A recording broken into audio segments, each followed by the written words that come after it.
Hello everyone, welcome to Everything Arsenal. Zubimendi and Kepa have both taken part in their first training sessions as Arsenal players.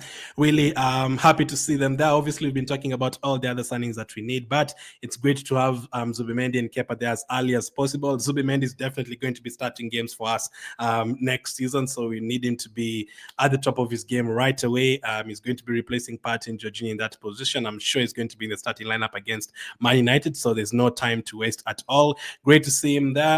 We really need him to be, at the top of his game for sure.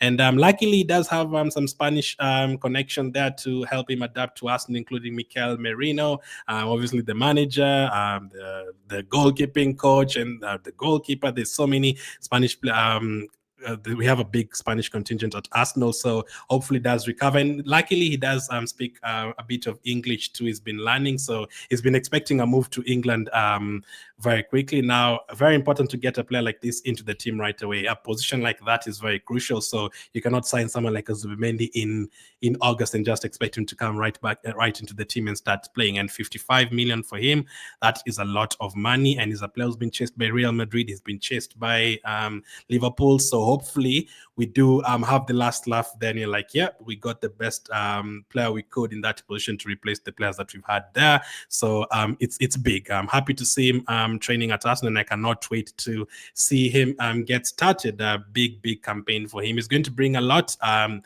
Nogard is there as well. Is Zubimendi going to be playing 90 minutes, or is he going to be getting subbed off depending on the result? Is he going to be starting on the bench sometimes? Nogard starting. Is he going to need to partner next to Declan Rice in a double pivot in some games as he adapts to the English game? I don't think he personally is going to struggle because an international player for Spain and he's played against all these countries. Now, the English game is definitely faster, but it's a big precedent for Zubimendi, and I'm sure he's going to recover. He's going to adapt as quickly as possible. Now, for Kepa, it's great to begin with to have a goalkeeper coming in as quickly as possible. We always have our goalkeepers coming in late. I mean, Neto is a good example. Literally, the last minute we brought in Neto, and he was cup-tied. He couldn't even play the Carabao Cup games. At least now we have a goalkeeper who can play those Carabao Cup games, who can play those FA Cup games. Hopefully, don't get eliminated early this time.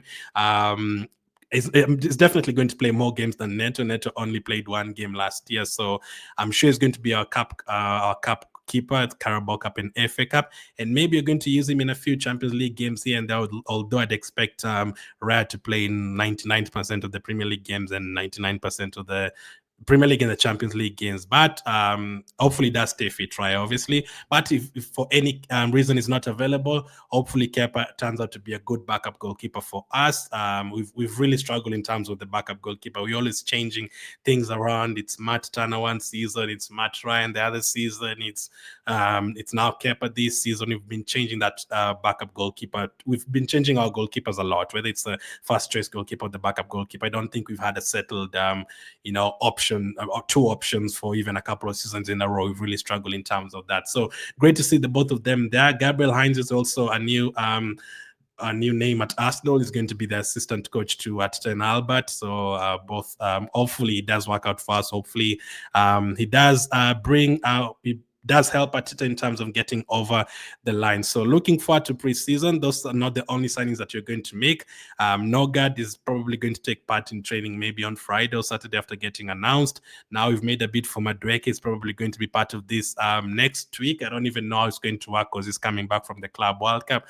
Now, hopefully, when you look at this training by Monday, we have Gyökeres there, hopefully, and I don't think Eze will be done as quickly as that, but hopefully those players are in training as soon as possible. A lot of things have changed. A few players have already left Arsenal. A few other players are not back yet, but great to see the new signings taking part. Obviously, it's always exciting to see the new players coming into the team and joining and seeing what kind of difference they'll make. So let's hope Arsenal give us those videos from Kepa and Zubimendi as soon as possible so that we can make our own judgment in terms of the training. Thank you guys for watching. I've done another one talking about all the other players who've returned and all the other players who are missing from training. So make sure to check that one out. It's on screen right now. Thank you for watching, and I'll catch up with you on the next one.